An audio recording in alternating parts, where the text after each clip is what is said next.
All right, Jeremy here, partsbreakers.com, aka Jeeps Unlimited.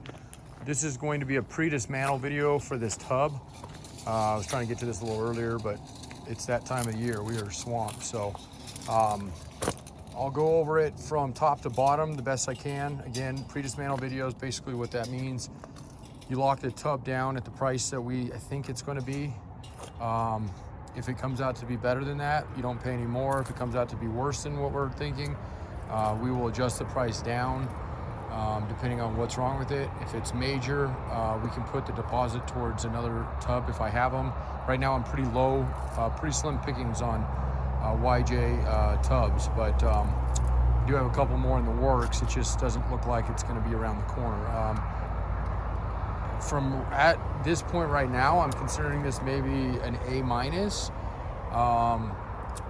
if not an A. There's a couple dings on it that would make it a little bit lower of an A, but from what I can tell, no rust anywhere on this guy. So I'll list a few other parts as we're doing this video, just because it's, you know, they're attached, and also talk about what might be hidden.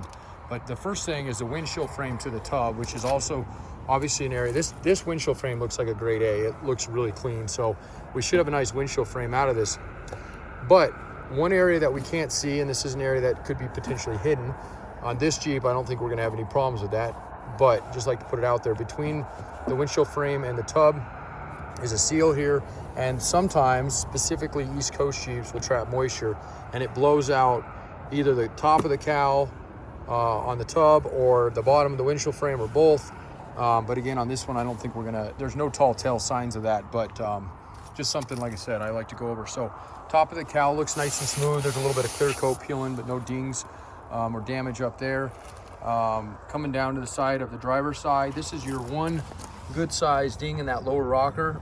Easy to access. Matter of fact, the extent of the damage is right there in the lip where you still can access. So if that wasn't there, I think this would be an A plus tub. There's that, and there's a couple little things other than that, but most of them are pretty insignificant. So another little ding back here in the corner, and here as well.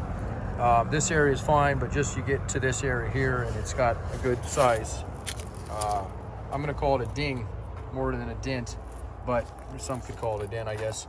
And then your lower rocker below your tailgate, pretty clean here. Starting to get a little bit of seeping here, with, you know, a little bit of scaling basically going on here. Nothing major, but definitely wouldn't want this to go out. I've seen this happen a number of times, specifically in the older Jeeps, CJs, and untreated, this will spread and then become a big hole here. So it doesn't look like it's that far gone. It's starting to peel up a little bit of layers there, so a little bit of repair work there. That's not a factory hole. They had a CB antenna, so know that there's a little bit of a fix there, unless you're going to be running something similar to it. All this area looks nice and clean. Rocker on the passenger side, beautiful, and then on up. So fenders on this guy are probably not, they're salvageable, but they're not great. Got some surface going on here that's likely to be a little bit more than just surface. And then this area, and this is very uncommon to see, especially in Western Jeeps, but kid I got it from had 35-inch tires on it. Tried to squeeze a 35-inch tire into there. First time he hit a bump, it came up, wiped the underside out, and then it just from there progressively got worse. It sounds like. Then he put some more modest tires and didn't have any problems since. So doors are clear. They're here as well. Tops good shape. Doors have got this area, another very common place. We try to avoid them when we do see this. This isn't that bad. It's not completely separated or completely hollowed out, easily fixable. But wouldn't let that one go on too far from there. And I think the driver's side is pretty much the exact same. So the doors are available as of now, but these doors, YJ doors in general are hard to get, and they've been going quick. So panel's okay on this one. They got kind of a goofy aftermarket, looks like a bath handle in it. That side's got the same handle, but no panel on it. So you probably at least want to put a panel or just run it that way, depending on what you're doing with it. And then the interior, obviously, now, floorboard looks nice and clean there. Paint's gone off of it, so you're starting to get a little oxidation, but nothing major, no rot or anything. Underneath the seats, they look good. It's another area to see. And then this has got a weird seatbelt 5-point thing in it. Let me see if I can So the other area, and we're gonna look on the underside of here. This looks really clean, nice clean paint. So I don't think we're gonna have anything leaching through here. But that would be an area I always like to look when you're out there shopping for Jeeps. An area that a lot of people don't see. And then we got the bottom side of it, which I thought I had Kira, because she didn't get to this side. But so we'll have to pull this up and just double check. This is one of those areas that I don't see this being a problem, but this is an area that we like to look at. So those liners are gonna have to come out, and then we'll verify. That will happen in dismantle. Again, if something comes back there, we'll let you know immediately. And I think she had pulled one of these, but it doesn't look like it. So both of these need to come out. So, and then of course the driver's sides are fixed on these years. See if I can kind of get it up out of the way. If you're interested in a bracket that makes the driver's side, this down. Well, it didn't look very good. Tumble forward for this exact purpose. You can use an earlier bracket. You have to change a few things, but it's pretty easy. So that's nice and clean there. And again, we'll wash this thing up. You can see good paint under here. Nothing that makes it look like there's any kind of rust. Nice smooth paint. Okay, so that's top side. Looks like it's gonna have a good steering column, potentially a good dash pad. Most of the dash is there intact. No rust on the inner side. Through here, or the top, that looks good. Good looking hardtop. Needs a little bit of paint, but hardtop's pretty clean on this guy. All right, so we'll take a quick peek here, and this is an area again. So torque pockets, right? That's where this is what we call a torque pocket. We got 1, 2, 3. That one's a little hard to see, but so there's nothing down here. This is your floor. I don't think I showed the driver. I'll look at it, but beautiful underside. Nothing to make me think we're gonna have any issues on this. Even in that area I can't really see, which is back in here, there's absolutely nothing. And your other torque pockets you can't see are up underneath the gas tank, but it's beautiful up in there, and it's hard to see obviously above the gas tank, but that looks super clean. I don't think we're gonna have any issue with this guy. It's gonna other than those a couple little things, which like I said, I'll get it down a little bit for you. A tub like this should be priced at this time until we start going up on pricing on them, which we're about there because they're getting that hard to get. Something like this tub should go for $3,000 if everything checks out on it. And again, if we find something when we're doing it that lowers it, you know, gets us out of that area, then we'll let you know immediately. And it's completely up to you if you want to move on and go to something else. So, but I don't think that's gonna be the case. So if all factory holes, you know, all drain holes under it. Ooh, super dusty. All right, and then I totally missed the top of that driver's side, so let me get that guy.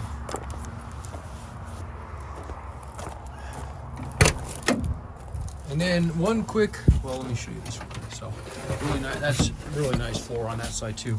So not having carpet and just having a rubber mat, I mean, this is just like sandpaper, right? You get a little dirt down here, the mat rubs back and forth on it and just sands off all the nice paint.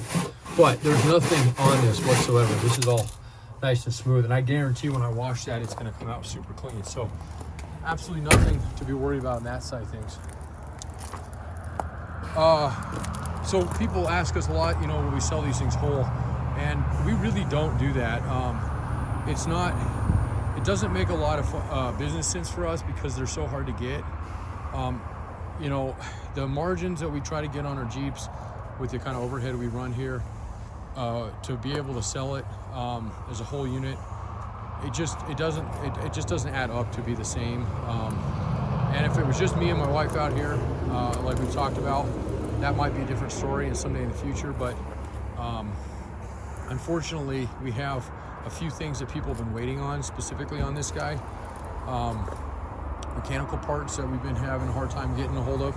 So to buy one and kind of replenish that stock is kind of what we were going for. And it just happened to kind of work out that we had a couple people that are waiting for tubs. So I know it won't last long. So if you are interested in this tub or any other tub for any other Jeep, you'll let us know. This is a CJ5 one that's going to come down here. That's pretty clean. It's got a couple little things. We got a Commando That's going to be available here soon. And then we got a nice CJ7 back there. That one's going to be available. These all came in just within the past couple weeks, so we're really behind on getting everything parted, but we're going to have everything rocking and rolling here because I'm going to be heading out east. So if you watch this video and you're looking for a tub or frame or something large, hard top, doors, those are paying to ship, hoods, fenders, anything like that, or need any of that stuff with a tub, we can definitely work you out a price with that stuff. 7 acres out here, Western Colorado, and definitely take an opportunity and take advantage of when we're shipping this stuff personally, because it does save you quite a bit. Plus, you don't have to deal with freight company and potential damage on them. They're just, I mean, we've done them for years and seem to be okay, but they have to be crated. And now we don't get our crates for free anymore. They were coming from a hot tub company. Unfortunately, they aren't buying hot tubs in the quantity they were, so we're not getting the tubs that we were getting, or the tub crates we were. So there's just a lot of things that go into it, as you can tell. I'll bore you to death with it, but anyway, 303-666-9020, partsbreakers.com. My name is Jeremy. Going on almost 20 years, just under 20 years, selling Jeep parts, specifically the Wranglers and CJs. So, and now we got a big old yard out here, Grand Junction, Colorado. If you ever get in the area, feel free to swing by. We'd love to have you out here, walk around. We're only 90 minutes from Moab, and or I'll meet you on the road somewhere. All right, thanks a lot. Have a great night.